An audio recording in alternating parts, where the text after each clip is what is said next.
pagi. Ya, selamat pagi. Oh, enggak, silakan masuk, Kak. Duduk. Oke, gimana kabarnya hari ini, Kak? Baik Kak, alhamdulillah. Alhamdulillah. Kesini sama siapa? Kebetulan sendiri sih Kak, soalnya rumahku di dekat sini. Oh, begitu.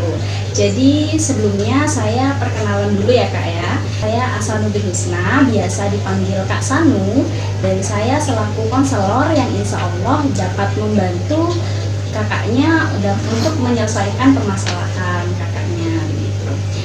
Untuk kakaknya sendiri dengan siapa? Perkenalkan nama saya Gadis Kak.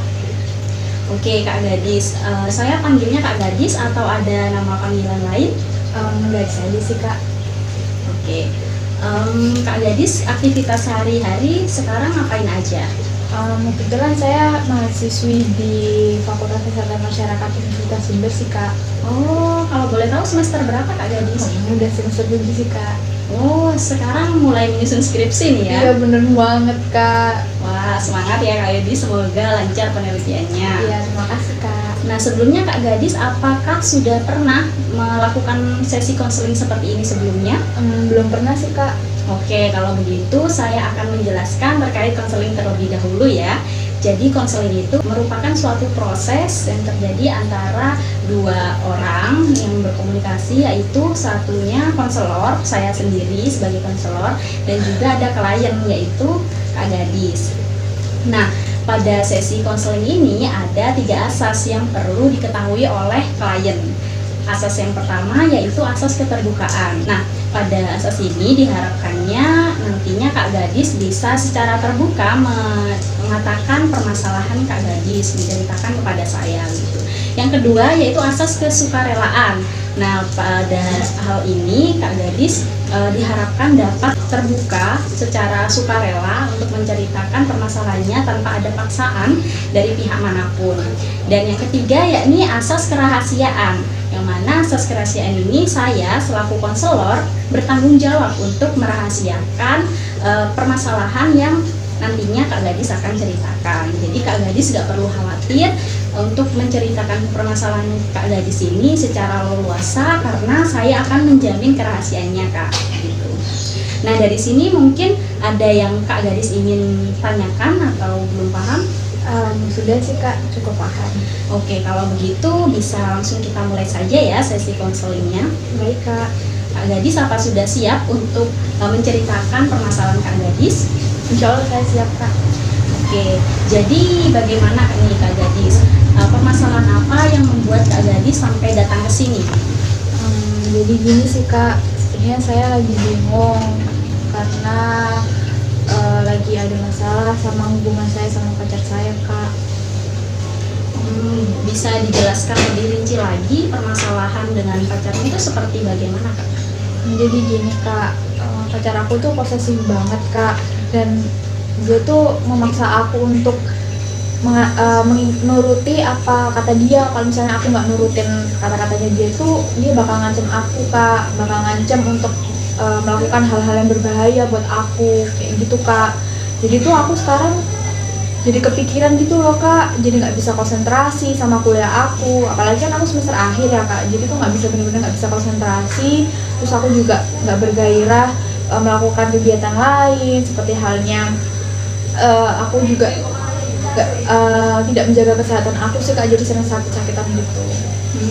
Berarti pacar Kak Gadis ini sangat posesif ya. Bisa dijelaskan posesifnya pacar Kak Gadis ini seperti bagaimana? Ya gitu sih Kak, dia tuh cemburuan banget dan suka ngekang aku, membatasi kegiatan aku kayak gitu Kak. Jadi aku tuh nggak bisa bebas gitu loh Kak melakukan hal-hal yang aku inginkan. Aku juga nggak bisa melakukan sosialisasi sama teman-teman aku, nggak bisa main-main sama teman-temanku kayak dulu lagi gitu sih Kak. Untuk saat ini Kak Gadis masih berhubungan ya? Iya Kak, masih berhubungan. Oke, berarti Kak Gadis masih berada dalam hubungan ini, dan saya melihat dari cerita Kak Gadis yang sudah disampaikan bahwa hubungan kalian ini tidak sehat begitu karena saling merugikan gitu ya. Iya benar Kak. Oke. Kalau boleh tahu sejak kapan pacar Kak Gadis itu bersikap seperti itu?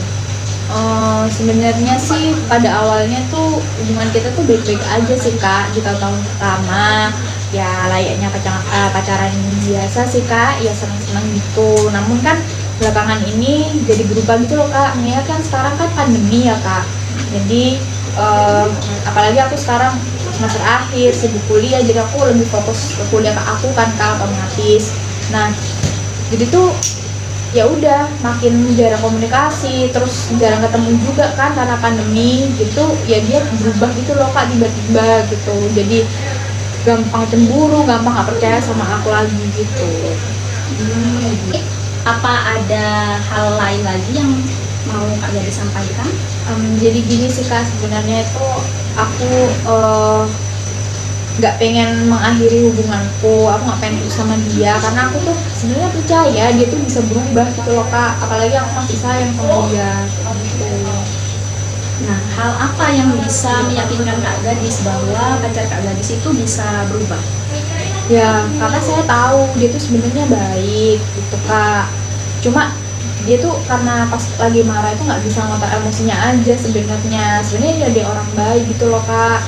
Dan pernah sih kak di satu titik aku tuh lagi jenuh banget, capek sama hubungan ini, akhirnya aku tuh minta putus sama dia. Aku minta ya udahlah kita udahan aja gitu, tapi malah dia tuh ngancem aku untuk menyakitin dirinya sendiri gitu loh kak. Jadi aku ngerasa kayak bersalah dan gak tega gitu loh kak, jadi aku udah gak berani ngomong hal itu lagi ke dia. Oke, saya bisa merasakan apa yang dirasakan Kak Gadis, dan perlakuan Kak Gadis sudah cukup baik untuk melakukan hal tersebut supaya pacar Kak Gadis tidak melakukan suatu hal yang membahayakan gitu ya. Tetapi kalau boleh tahu nih, apakah Kak Gadis pernah membicarakan terkait perilaku pacar Kak Gadis yang seperti itu kepadanya? Belum pernah sih kak, aku nggak berani soalnya. Jadi begini Kak Gadis, bayangkan apabila Kak Gadis memiliki suatu kesalahan dan bukannya permasalahan itu diselesaikan secara bersama, tapi malah teman Kak Gadis fokus hanya kepada Kak Gadis, memaki Kak Gadis, memarahi Kak Gadis, dan hal itu tentu sangat menjengkelkan begitu kan. Nah, itulah pentingnya adanya komunikasi dalam hubungan dan juga keterbukaan begitu. Nah, dengan begitu Kak Gadis bisa nih memberitahu pacar Kak Gadis bahwa perilaku tersebut yang pacar Kak Gadis lakukan itu membuat Kak Gadis itu tidak nyaman. Iya sih kak, juga pengen, tapi gimana ya kak ngomongnya? Nah, Kak Gadis bisa mengurangi rasa sungkan yang ada pada dalam diri Kak Gadis, mencoba sedikit demi sedikit jujur, dan bisa aja Kak Gadis contohnya nih bilang kayak aku hari ini nggak mau deh keluar sama kamu, aku nggak bisa keluar sama kamu karena aku ngerasa setiap keluar sama kamu aku jadi merasa gelisah dan takut. Aku takut kamu melukai aku. Nah, dengan Kak Gadis berkata seperti itu, Kak Gadis bisa merasa lega dan pacar Kak Gadis itu juga bisa mengerti begitu Kak Gadis. Ya sih kak, tapi kalau malah dia balik marah ke aku gimana kak? Jadi mungkin begini Kak Gadis ya, salah satu solusi yang terbaik sebenarnya memang adalah memutuskan hubungan. Karena solusi supaya kita bisa terlepas dari hubungan yang tidak sehat adalah mengakhiri hubungan tersebut. Tetapi untuk mengakhirinya tentu harus ada kepercayaan dan keyakinan dari kedua belah pihak. Kak Gadis dan pacar Kak Gadis harus yakin dulu nih bahwa hubungan itu sudah tidak layak untuk dilanjutkan. Apabila dilanjutkan malah tambah membebani masing-masing kedua belah pihak gitu. Tetapi apabila Kak Gadis dan juga pacar Kak Gadis itu masih merasa berat untuk mengakhiri hubungan ini, dan saya lihat Kak Gadis juga sepertinya masih ragu ya, jadi bisa dicoba opsi pertama, nasihat pertama yang saya berikan tadi itu Kak. Baik kak. Nah, jadi Kak Gadis dicoba lagi untuk membangun hubungan yang baik dengan pasangannya, lebih terbuka dan saling berkomitmen untuk saling menjaga dan saling memperbaiki diri Kak Gadis. untuk berubah menjadi lebih baik dan tidak melakukan kekerasan lagi, dan berkomitmen juga untuk saling Nah, setelah ini Kak Gadis coba untuk komunikasikan lagi dengan pasangan Kak Gadis, dan kalian juga harus berkomitmen untuk terus mengubah diri menjadi lebih baik, tidak ada lagi kekerasan, dan juga berkomitmen untuk terus saling menjaga satu sama lain dan bisa menerima kelebihan ataupun kekurangan dari masing-masing pasangan. Gitu Kak Gadis. Baik Kak, nanti akan aku terapkan sih apa yang Kak Sanu saranin hari ini. Oke, gimana nih Kak Gadis setelah sesi konseling ini, kira-kira apa yang pendapat Kak Gadis dan apa yang akan Kak Gadis lakukan setelah konseling ini?